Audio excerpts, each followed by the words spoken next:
Recording.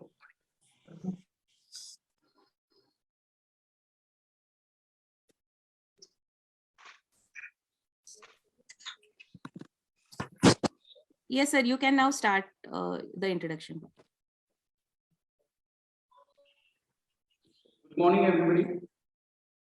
This is the Ayu Health is a chain of quality hospitals over 20 branches in Chandigarh as well as in Bangalore. Now, all these hospitals practice high quality medical standards and are accredited to the NABH with over 7 locations in Chandigarh and Chandigarh. Ayu Health is a tri-city largest hospital chain covering clinical specialties. City Hospital is one of the finest hospitals in the Chandigarh and has been associated with Ayu Health since 2019. This hospital provides high quality of care for all health-related problems. Now, I'm going to introduce a doctor, Dr. M.S. Narula, is a leading orthopedic surgeon in Chandigarh with 20 plus experience. With more than 20 years of experience, who provides quality, affordable, and personalized care treatment for his patient. He specialized in trauma management, joint replacement surgeries, of spine disease, sports injuries, using minimally invasive techniques and technology as far as the treatment of the patients are concerned. He has performed over 2,000 successful joint replacement surgeries.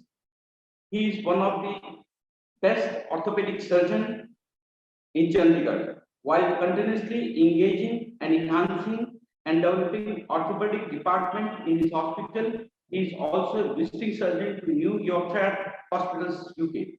So we are joined with the Dr. Narula. Good morning, doctor. Good morning. Good morning, Shadi. Good morning, everyone. Doctor, today I am having certain doubts and apprehensions as far as that bones and joint disease, bones and joint disease that the people generally suffer from, that what we call in medical terms that the arthritis. So, doctor, yes, please guide us regarding what is arthritis and what is the major cause of the arthritis. Yes. So, arthritis generally means inflammation of the joints. There are various causes of arthritis. It could be the most common being the osteoarthritis, that is age-related wear and tear, and we are going to focus on that today. There are other kinds of arthritis like inflammatory arthritis, rheumatoid arthritis, जैसे गठिया आपने सुना होगा, and some arthritis related to infection, arthritis related to some other diseases which we call as secondary arthritis, arthritis related to injury if you have had any injury in the knee or any joint, so we call it post-traumatic arthritis. So there are various causes of arthritis. It could be a viral arthritis because of a viral infection that we are seeing in COVID nowadays. But the most common arthritis that we come across is the osteoarthritis, which is the age-related wear and tear of the joints. Okay, sir. As far as the arthritis is concerned, is it it has been apprehended by the patient, or is there so many doubts that are in the patient that it's non-treatable or non-curable? So, what is your vision as far as the treatment of the arthritis is concerned? See, arthritis, I always tell my patient, it is not a disease. It is like saying graying of hair. जैसे आंखों पे ऐनक लगती, you have cataract, you have a wear and tear of every organ of the body. So osteoarthritis is just a normal wear and tear. So don't, first of all, we should not think of it as a disease. It's part of the aging process. Yes, unfortunately, because of our lifestyle, our overweight, and the lack of exercise, this age-related wear and tear we are seeing at earlier and earlier age nowadays, just like heart diseases. So earlier we used to see osteoarthritis at 50 years, at 55 years, sometimes at 60 years also, but now we are seeing it as early as 40 and 45 years. So we can, it is a very, very well manageable and treatable disease. I will not use the word curable because, like I said, we are dealing with an age-related process. So if we catch this process in an early stage, to a large extent, we can slow it down. Please understand, we cannot stop this progress. We cannot reverse what has happened, but we can significantly slow down the degeneration of our joints if we follow a few protocols, if we follow a good diet, a good exercise. We can significantly control this process. So at different stages, the treatment varies. If a patient comes to us at an early stage, when it is just an onset of osteoarthritis, maybe at 40, 45, or maybe at 50, some people who are lucky, we can manage them with good exercise, strengthening the muscles around that affected joint. Most important being weight reduction. That is my first message to everybody, that if we control our body weight, to a large extent, we can slow down the progress of this degeneration. So by healthy eating, doing good proper exercise, and a few postural precautions, like not to sit on the ground, squatting, not to sit cross-legged, and not to keep standing in one place for a long time. So in early stages, we have these postural modifications, we have these exercise, weight control, and there are some collagen supplements nowadays. Earlier, we used to give glucosamine as one of the very popular joint supplements, which was available over the counter. Now we have these collagen supplements, and they are very useful in early stages.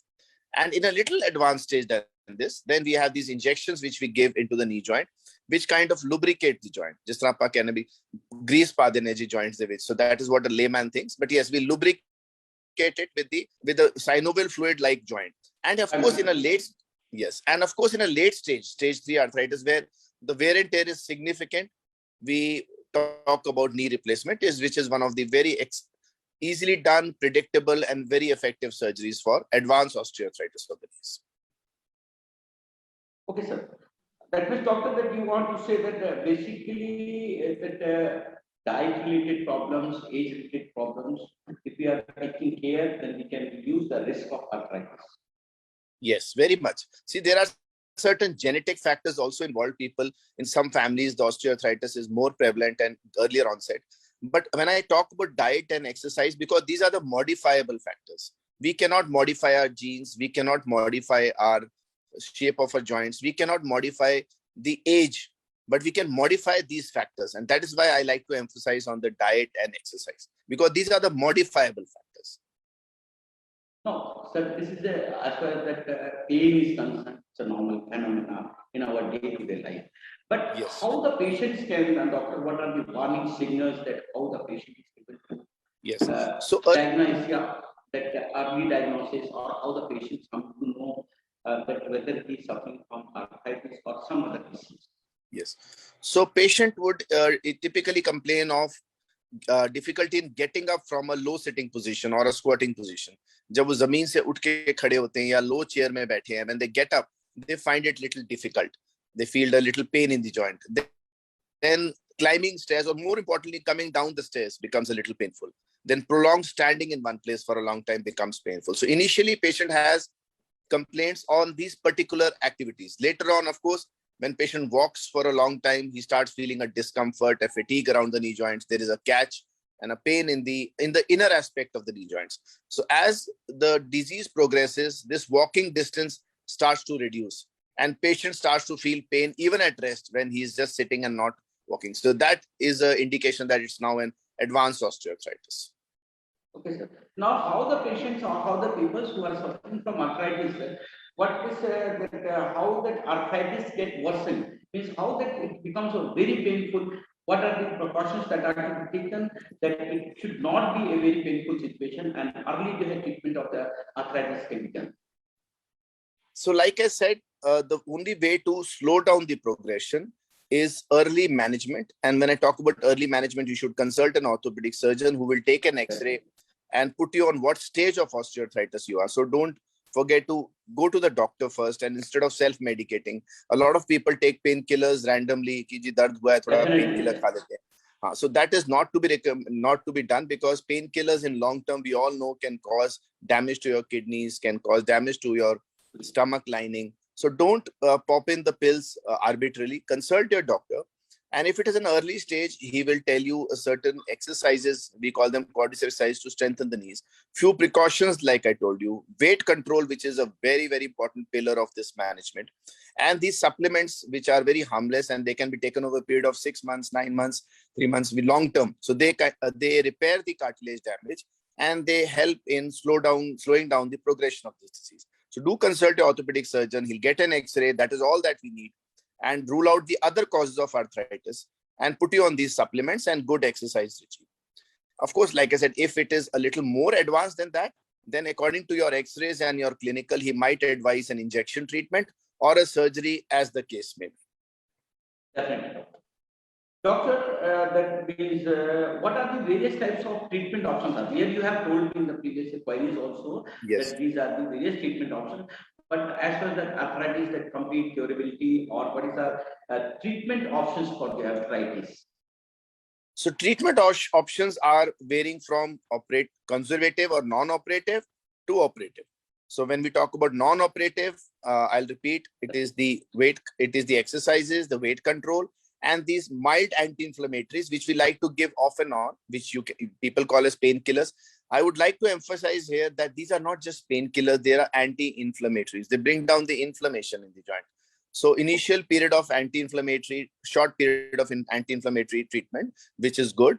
And then supplemented with these collagen or joint supplement tablets, which was glucosamine, it could be collagen, it could be rosehip. There are various now kind of supplements, which will bring down the inflammation, increase your mobility, repair your cartilage, and take you forward.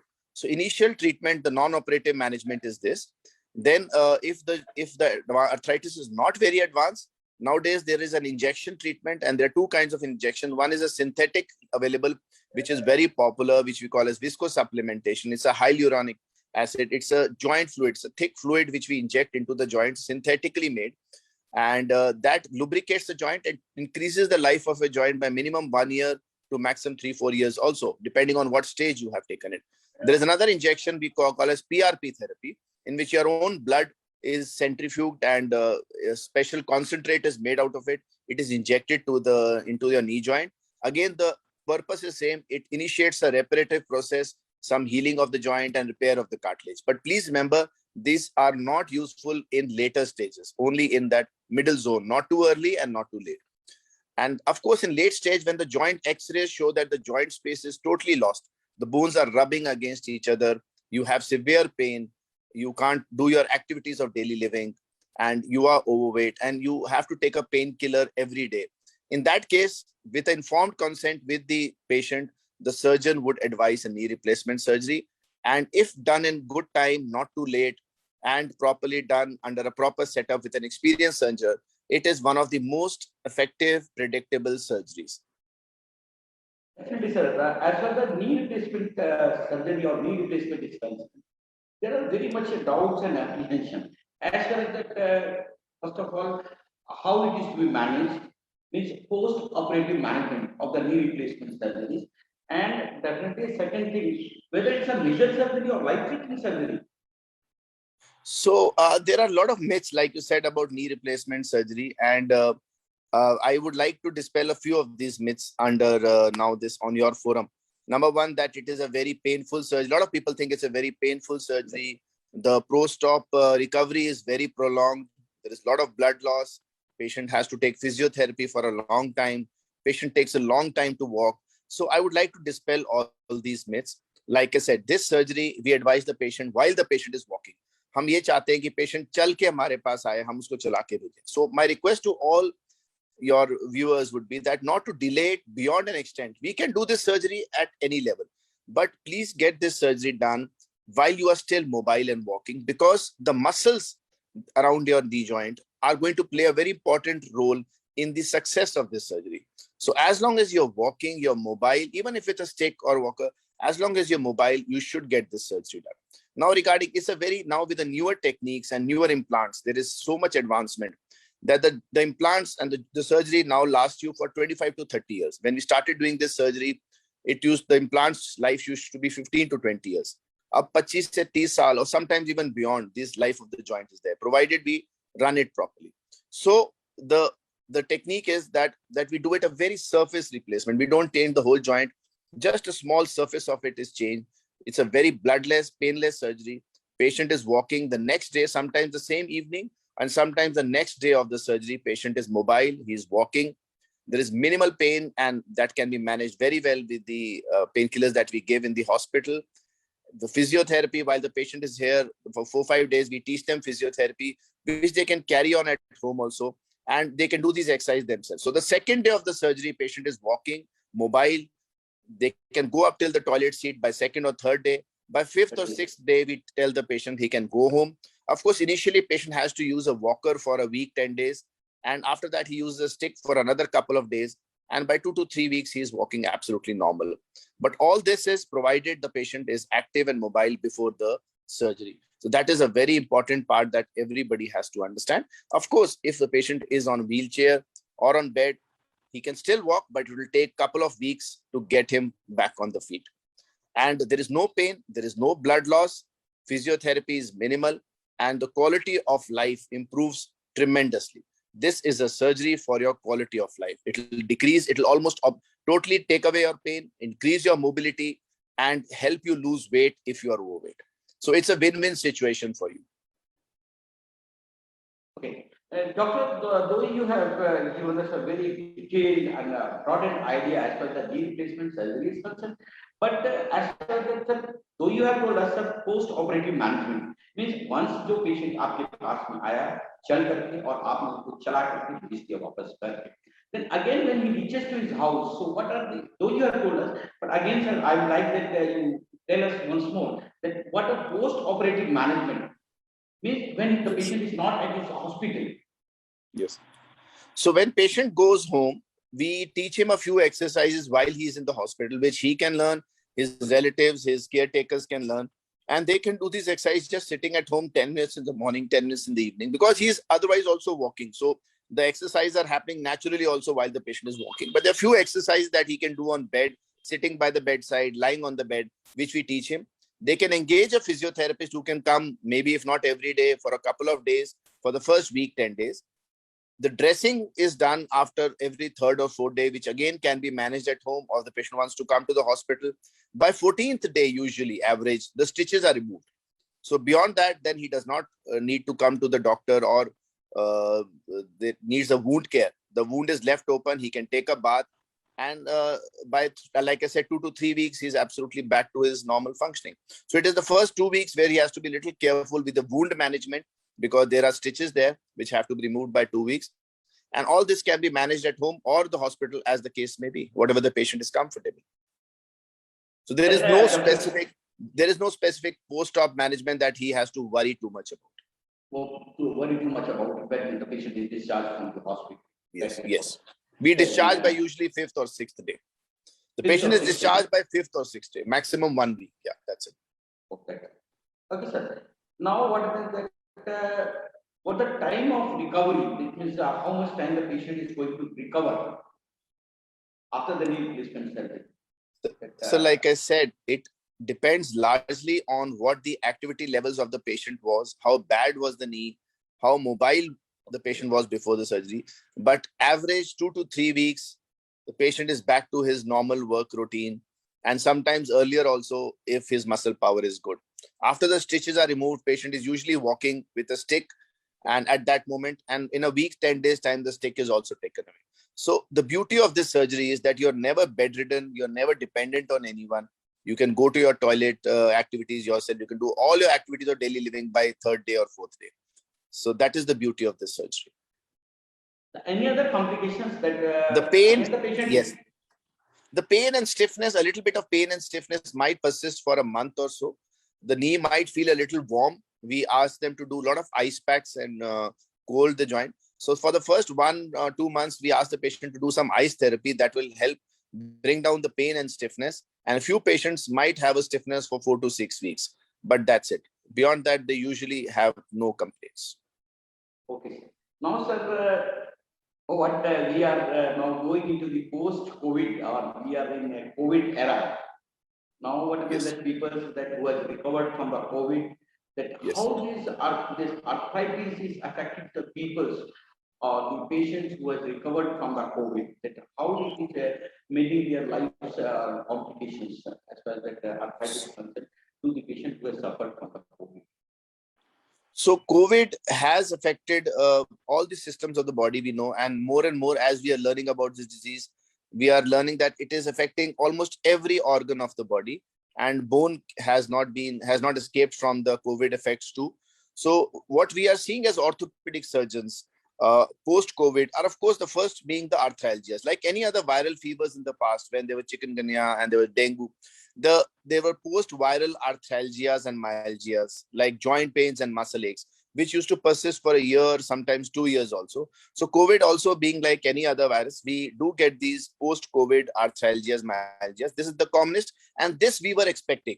So we do get in an orthopedic setup after 3 months, 6 months after recovery, patient has joint pains, he has stiffness, and it's a kind of arthritis, just like rheumatoid arthritis, where patient has muscle stiffness, has joint pains. And this is one of the commonest symptoms that patients are coming to us. Now, the other important thing which cannot be ignored is because of COVID, the lockdown, people were largely home-ridden, homebound, and homebound, and they were not able to exercise. So this led to a very important another pandemic, like if I can say, for orthopedic, and that is osteoporosis. Osteoporosis is a disease where the bone density decreases, and the bones are losing their calcium, vitamin D, protein, and they become fragile. We see that very commonly in plus 60, 65 people, especially in women, because of menopause. So osteoporosis is a kind of epidemic in our country, in any and in everywhere across the world. And a prolonged immobilization where patient is not able to exercise worsens the osteoporosis. The single most important stimulus for good bones and joints is physical activity. And because of the lack of physical activities, because of the limitations of this COVID pandemic, patients have not been able to go out, exercise, and it has worsened their osteoporosis. Then they have put on more weight, obviously, and the osteoarthritis, like we were talking about, has worsened. So this is something that we are coming across in more and more cases of osteoporosis. Then steroids, which have been used, we all know steroid cause the black fungus and the other complications. Steroids is also causing another disease, which we see in some of the joints, that is avascular necrosis, especially of the hip joints. So if prolonged use of steroid can cause a loss of blood supply to the hip joints and can cause pain and degeneration of that joint. Then, of course, in children, also in other adults, we are seeing a multi-system syndromes where arthritis has become very common. There is an inflammation of the joints, like I said. So post-COVID, we are seeing these various symptoms. And I fear that this is not the end of the story. We will be seeing more and more bone involvement as we learn more about this COVID disease. Okay, sir. Now, in between the conversation, sir, you have mentioned osteoporosis, right, sir? Now, as well the Yes. osteoporosis and women Yes. or females, sir, that is how that this osteoporosis is affecting to the gender or the sex of sex of a patient.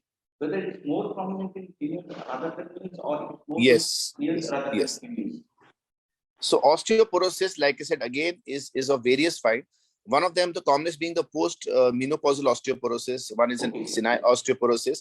The post-menopausal osteoporosis is one of the commonest in the women after 45, 50 years. Because of certain hormonal changes, there is a sudden drop in the bone density and the bones become very fragile. Of course, an age-related osteoporosis, which both sexes have.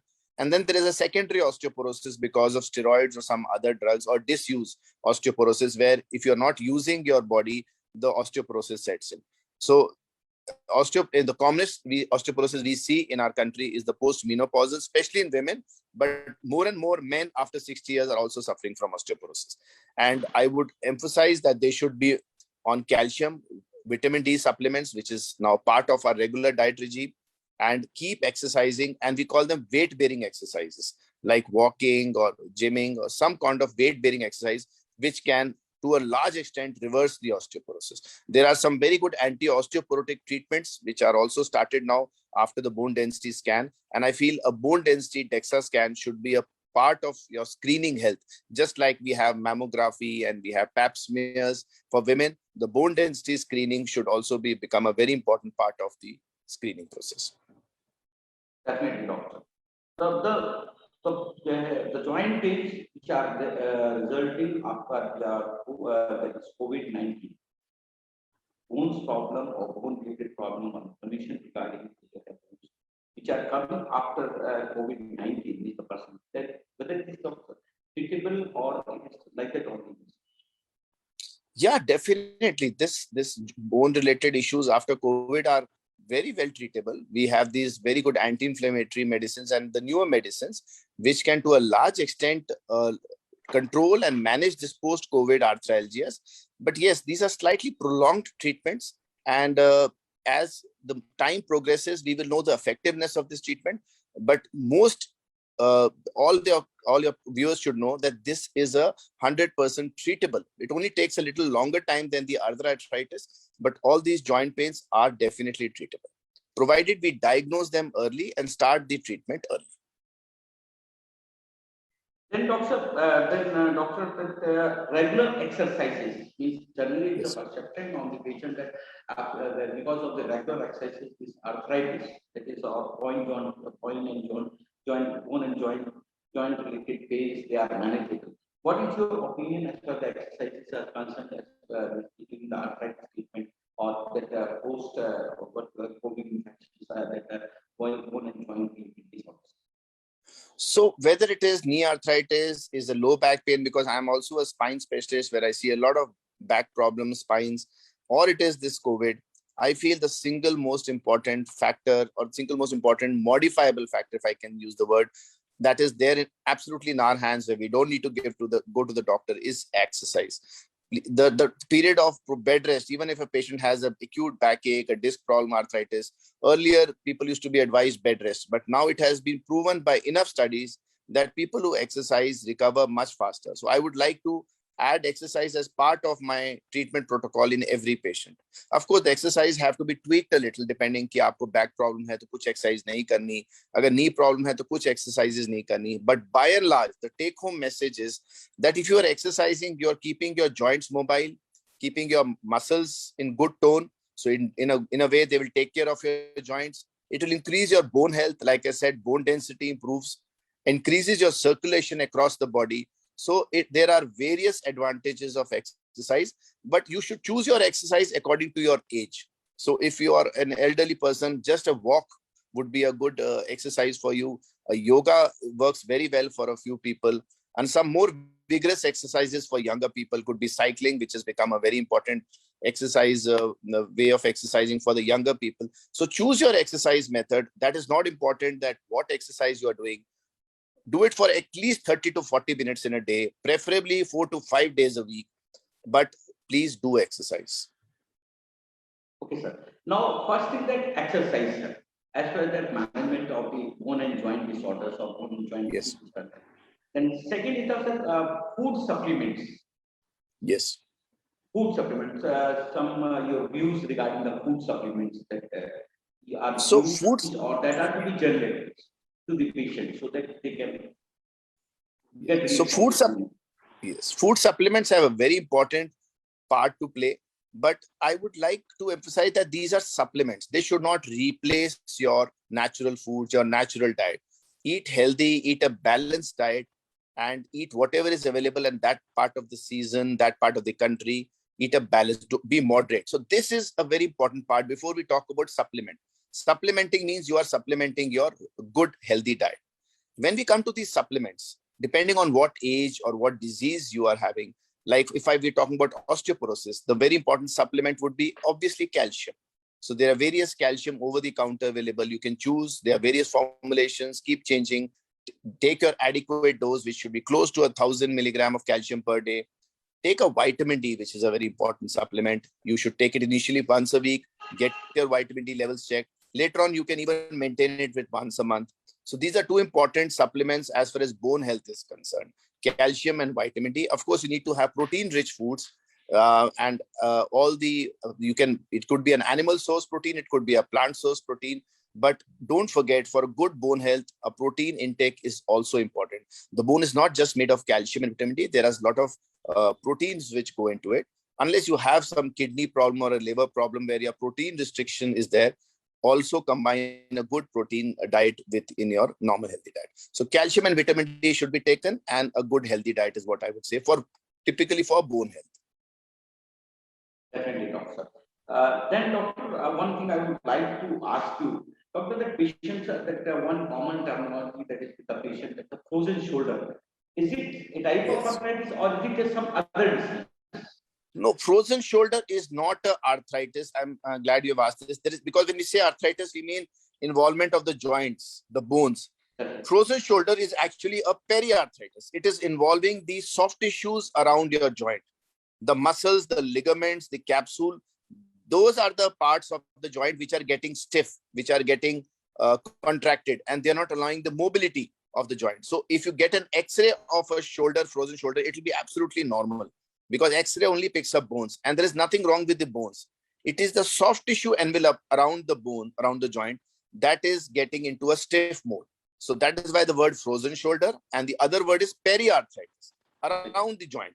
So in that case, of course, physiotherapy again is a very important treatment protocol. We give some anti-inflammatories, and an injection into the joint also works very well in frozen shoulders.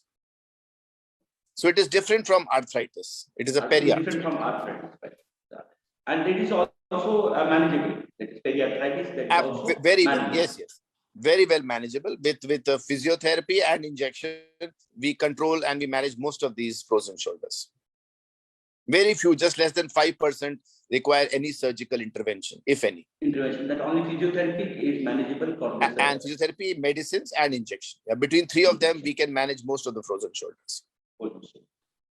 Now, sir, again coming back to the COVID, that is, do COVID patients with the joint pains have to live it with the forever, or is it manageable? Means that there's again apprehension or doubt in the minds of the patient that I have suffered from the COVID, I am having a bone and joint disorder, or there's a bone and joint pain is there with me, then it is not manageable and I will keep on living with it.